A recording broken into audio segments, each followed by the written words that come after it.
Good evening. Thank you very much for inviting me. I'm actually deeply honoured and quite touched. As Neil said, my name's Alex Saunders. I'm the Head of Resuscitation and Simulation Services here. I'm Head of Resus Services at Western. I'm the Armed Forces Lead here, and I'm also a Staff Officer at Regional Command in Aldershot, which is my Reserve Forces role. So I do the military part-time. I'm ex-regular Army as well. Many moons ago, I joined the Army at 15 and a half, 16, as a boy soldier, and had a number of years regular service. It's an interesting one for me because I asked Neil, where did he want me to go with this? Because personally, I don't have, well, I say personally I don't. From a military perspective, my contact with the LGBTQ community is relatively limited. But from a personal point of view, I have some interesting turns that have occurred in life. And it really started when I was a student nurse around about 20 years ago. My brother lived in London, I moved down from the northeast, and we spent a few times going out. And he would ask me about my relationships and you know, who I was seeing at the time and all that kind of thing. I'm a nurse by trade, so socialised within the circles of nursing. I would then reciprocate that question, and he said, oh, well, you know. And I said, well, I don't know, actually. Tell me. And he goes, well, I said, you're not going to tell me you're gay, are you? And he said, would that be a problem? I went, absolutely not. Are you? And he went, yes, but don't tell Mum. Which was interesting for me because that was one of the first times that we probably in life have made some kind of connection. And he didn't come out to Mum or the family for many, many years. And when he did, Mum didn't take it too well. And it was me having to support him and her at the same time. So it's been an interesting journey for me, to be honest. And I'm proud to say that those divisions have now healed. And him and his husband are very much part of the family. And, you know, it's wonderful to see. So I hope you don't mind me sharing that with you, but I wanted to because my presentation is more about what we're doing here with regards to the armed forces.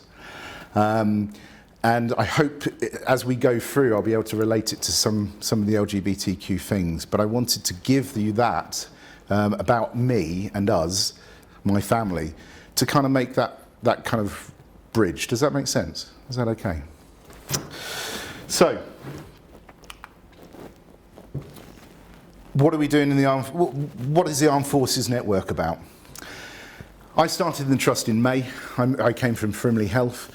I've been qualified as a nurse for 20 years, but I've been in the military of sorts for nearly 30 years. God, that makes me sound old, doesn't it? When I came here, it was HR very quickly cottoned on to the fact that I had a military background. They didn't quite know what it was at that point, and then came to me and said, you're military, we want you to do something with an Armed Forces Network. And so that's what we did. So I had to find out where we were. So why have we got it? Well, we're here to celebrate what the community does. And what I mean by the community is, I mean everybody who is involved within the armed forces. Whether that is a serving, regular, reserve, a veteran, service families, the spouses, the dependents, and the bereaved as well. And they're all involved within that community, as well as the Armed Forces Covenant. Why was the Trust interested in this? Well, I think it's important that there is a huge amount of publicity nowadays about veterans leaving service and actually ending up on the streets or ending up in dead-end jobs. And I think what we often miss is the recognition of what a service person can bring to the party. And it's, as it says on the screen, 97% of employers agree that there are added benefits that a service personnel bring to them. So where do the service families fit into that part as well? When we signed the Armed Forces Covenant, and we signed it a number of years ago, I'm not sure everybody understood what that meant. And I think what's important to recognise is that all of our armed forces community, including the spouses, including the dependents, have spent their lives, or a good number of years, supporting that service person. Now, we were interviewing a couple of weeks ago, and free service personnel applied, or ex-service personnel applied for one of the jobs. So when we looked at their applications and they mentioned service personnel, I looked at that as part of the covenant and the umbrella that the covenant offers for that. And that is, if they meet the criteria, then they get an interview. And that's the key point. They have to meet the criteria. They're not getting an interview for a job they're not qualified for. Does that make sense? But it's looking favourably on that point of view. And I was explaining to one of my colleagues how the covenant umbrella worked for the service families. And when I look at a CV, when I'm interviewing somebody, I look at their previous jobs, I look at how long they spent in that job, and one of my questions is, if they have short periods, why are they short periods within that employment? You know, did you leave for any particular reason? And service personnel often get posted. 2 to 3 year postings, sometimes a little bit longer. And if a service person gets posted, then their family is going to go with them. So we may find that actually service families do move around. That could be an older dependent, or it could be a partner, a wife, or a husband. Does that make sense? So it's important that we recognise all of these people in the community, and we are inclusive in how we look at that, employing the armed forces. So the Trust did sign the Armed Forces Covenant. They couldn't find it though. Nobody could find it. When I went to SERFCA, which is the South East Reserve Forces and Cadet Association, who hold the covenants, they couldn't find it either. They think that we might have signed an older version of one, but what they could tell me was we definitely signed it. So that was a good place to start. So I had to retrace our steps and get it re-signed pretty low key. And the reason I had to do that was because we were going for the Gold Award this year. And the Gold Award is part of the Employee Recognition Awards. And that is how the Trust manages and looks after its employees within the armed forces community. So that's the reserves, the regulars, service families, and so on. And to go forward for the Gold Award, you have to have signed the covenant. You had to have signed the covenant to get silver, and we already knew we had silver. So it had to happen sometime. But I did find it quite amusing they couldn't actually find it. In the Trust, we also get 10 days additional paid leave for reserve training. It's not 10 days extra to go on holiday.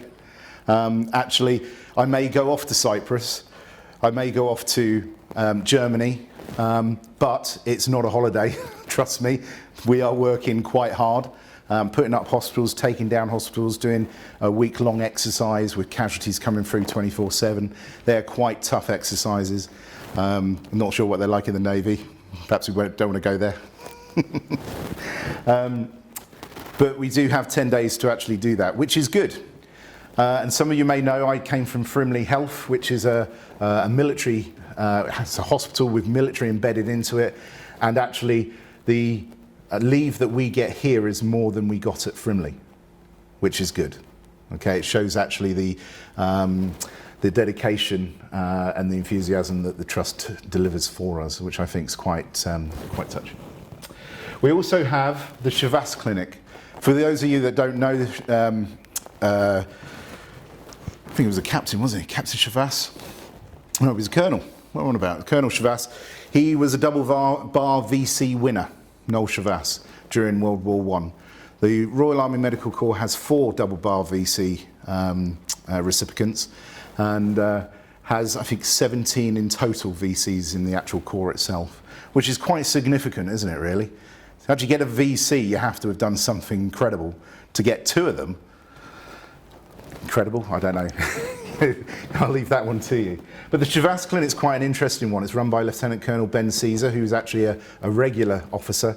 and he's a trauma and orthopedic consultant here at present. He's posted down here, and it's a musculoskeletal outpatients clinic where if you are service personnel or veteran, you can be referred to the clinic for some fast tracking on your condition, which is absolutely fantastic.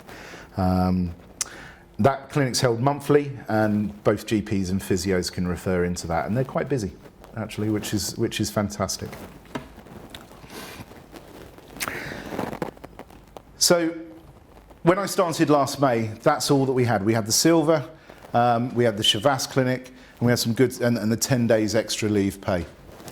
When HR found me, myself and Sam, who was my HR buddy, working on this, we started putting into place and working along the lines of trying to get more done so that we could embrace the Armed Forces community to be fully inclusive. As you can see, some of the incentives. So we've advertised that we've got an Armed Forces network. There are a number of people, both veterans and serving within the Trust, and we still don't know who they are. And it's about getting the message out there. Sadly, SERFCA, despite them actually knowing who people are, because the GDPR can't give me serving people's names, which is sad. So I have to put out numerous emails on comms to request people to identify themselves. If they want to be part of the network, of course. They don't have to be. It would be nice if they did join me though. So that's why we're advertising it quite a lot, to make sure that people do come and identify themselves. I'm running drop-in sessions each month for anybody who wants to come along and talk to me about some of the Armed Forces incentives, or indeed any issues that they may have, be it from a regular or cadet force adult volunteer point of view. In every employee pack that goes out now when somebody starts with the Trust, we have a leaflet for Armed Forces, which is great because that then raises the awareness across the board for new starters coming in. And we also have an Armed Forces declaration form, and you can see the posters and declaration form on the screen there. And so when somebody starts within the Trust, they log onto the portal, they fill in a piece of paper electronically, and this Armed Forces Declaration is one of them, and we've already had a nice trickle come through where veterans have identified themselves, and I can then make contact with them when they start the Trust and invite them to come and join us, or at least to let them know that I'm here to support them should there be any problems that they may face moving on. We also get support through the Help Network, which is the counselling service that's run by Donna, and Donna's quite keen to get involved in a lot of the Armed Forces stuff. So that's fantastic, because when regulars or reservists go on deployment, often they come back and we have a good network in the military now, but once you get back within kind of an NHS trust, sometimes it goes slightly under the radar. So having a counselling service, a help service within the Trust really is quite incredible. And we've started up a network, which is slowly growing, which is good. We were also awarded the Veteran Aware status. We were one of 24 hospitals nationally to gain the Veteran Aware status, with more coming on board later on this year. And that was really on the back of the work that we've been doing with the booking hub to identify veterans as they come through, to ensure that they're not disadvantaged, and also the Shavas clinic as well that's running. Looking after veterans, that's where the award sits. And then we're collaborating with the Sussex Armed Forces Network. They're quite busy within the region. The DMWS is a Defence Medical Welfare Service, and a chap called Robin started 2 weeks ago, and he's looking at he works for the Sussex Partnership Trust, and essentially covers all of Sussex, and we're going to meet to see how actually he can support us and we can support him. And then we're linking in with the local reserve units as well. Princess of Wales Royal Regiment, which is an infantry regiment, but also we're lucky to have D Detachment at 256 Field Hospital, which is based in London, but they have a detachment on Dyke Road here in Brighton, and that is a medical unit. So where we can potentially recruit, they have somewhere to go on an evening or a weekend to do their training, which is fantastic.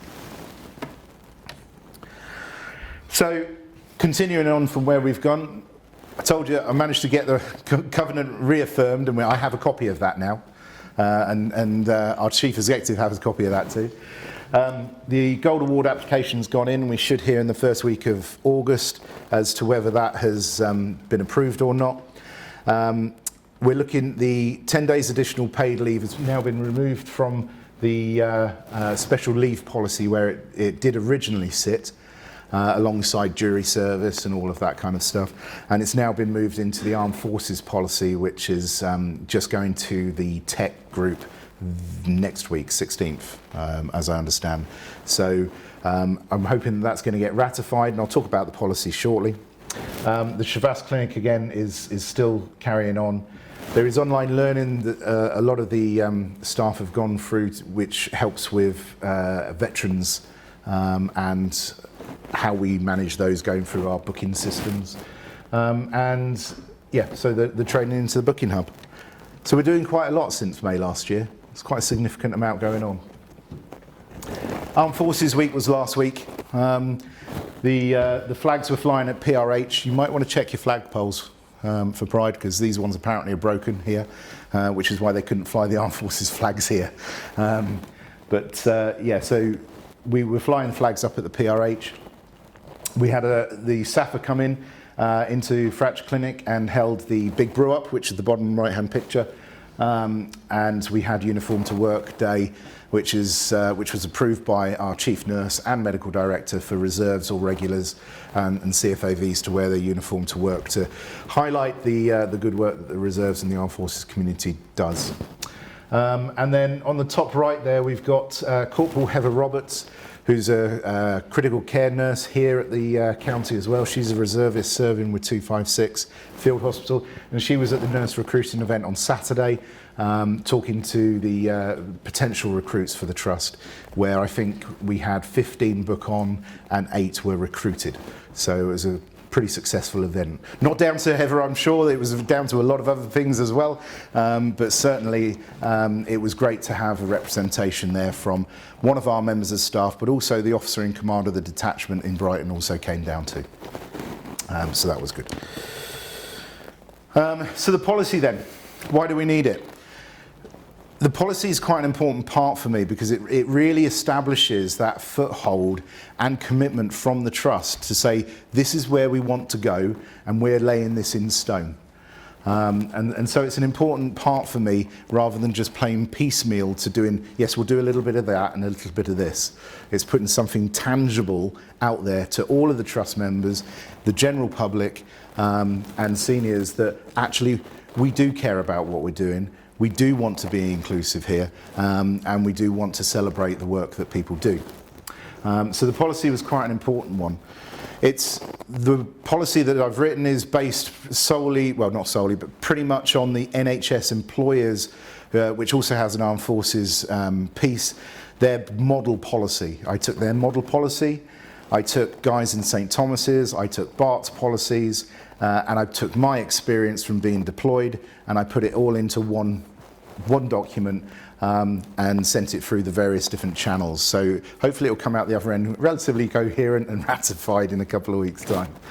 But it wasn't something I plucked out of the air. There is a model policy that it's pretty much based on. It does cover all of the AF community, including the bereaved, who often get left behind and forgotten. And it, as I say, it covers things like mobilisation, returning to work, and the supporting mechanisms that we have in place for the trust. Any of those? So I don't know if that really hit the mark, to be honest with you guys. I'm hoping that you got something from that. If anything, to understand that the trust is dedicated to including the armed forces within its family of different groups and diversity that we do have here in Brighton. And I think it's important that we recognise that and celebrate it. And I know Mike's going to touch on Stonewall, I think, as well moving forward, and all that, all the LGBT stuff. Yeah, okay. There's no questions. That's my contact details. Feel free to take them. You can see my different titles. I can't all fit on one. I think what's interesting, I will just touch on one of the titles there, my SO1 role. So I came from a field unit, a field hospital, where I deployed to Iraq and Afghanistan and moved into a staff role about 4 or 5 years ago now. And my role there is to look after the reserve and cadet units. And what's interesting, and remember, cadets are anywhere from 12 to 18 along that continuum. What's interesting for me is, as we go around doing our camp assurance visits, is that they are experiencing a rise in trans and LGBTQ cadets, as well as cadet adults, volunteers. And that presents itself in an interesting place, to be fair, because a lot of the army camps, and Mike will probably agree here, certainly some of the establishments that the cadets and the reserves use are the older style camps. And therefore they're not necessarily built for that inclusive environments, and that's something that the army is really starting to look at and how that's managed. And I know that I've had a number of discussions with the officers in command of the units and on how we manage those kind of situations moving forward. And I think it's an interesting way of as to how society is going and what we need to do to actually embrace that. And don't get me wrong, the units are absolutely embracing it. It's really fantastic to see the stuff they're doing, but the infrastructure isn't necessarily there yet. So how do we get from there to there? I think that's an interesting point that we need to look at in a little bit more detail. So yeah, it's quite interesting for me. So, Carrie.